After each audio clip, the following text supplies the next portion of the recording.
Nuevos datos de inteligencia han llevado al Departamento de Energía de Estados Unidos a concluir que una fuga accidental de laboratorio en China probablemente causó la pandemia de coronavirus, aunque las agencias de espionaje de Estados Unidos siguen divididas sobre los orígenes del virus. De hecho, la conclusión del departamento fue un cambio con respecto a la posición anterior de que no estaba decidido sobre cómo surgió el virus. Al mismo tiempo, mirando a los datos, fue hecha con baja certeza. La Casa Blanca comentó: Lo que el presidente quiere son hechos. Quiere que todo el gobierno esté diseñado para ir a buscar esos hechos. Y eso es lo que estamos haciendo. Y simplemente no estamos allí todavía. Y cuando estemos allí, y si tenemos algo que está listo para ser informado al pueblo estadounidense en el Congreso, entonces lo haremos. Los datos del Departamento de Energía provienen de su red de laboratorios nacionales, algunos de los cuales se realizan investigaciones biológicas, en lugar de formas más tradicionales de inteligencia como las redes de espionaje.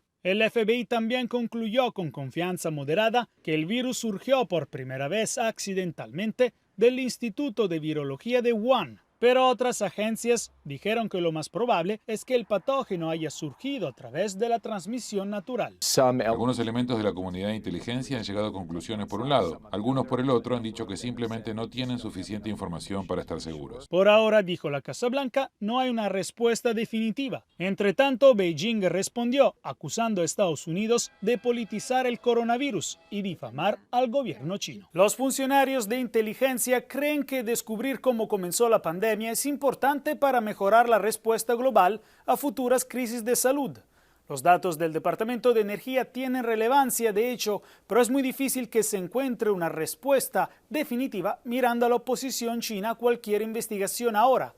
Sin el apoyo de Beijing, dicen los funcionarios, las certezas son muy pocas por ahora. Desde Washington, Jacopo Luzzi, Voz de América para Telearuba.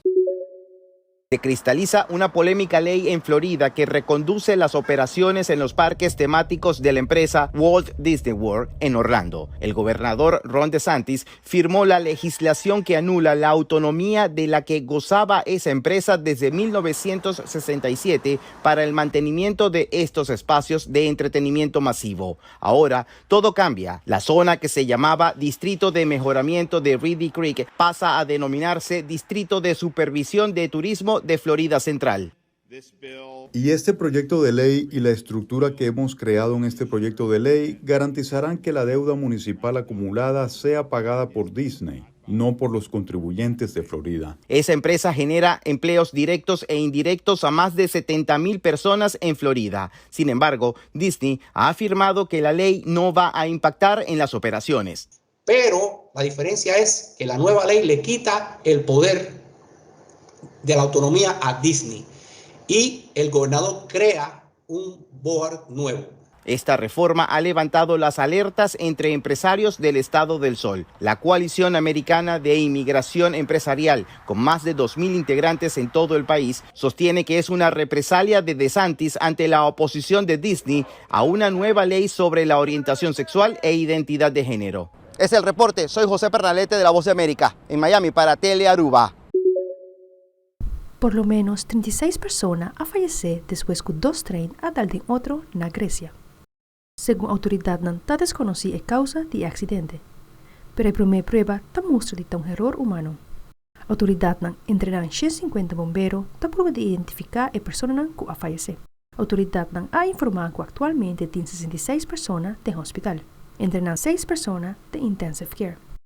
Para la noticia, me Fabiola Hernández.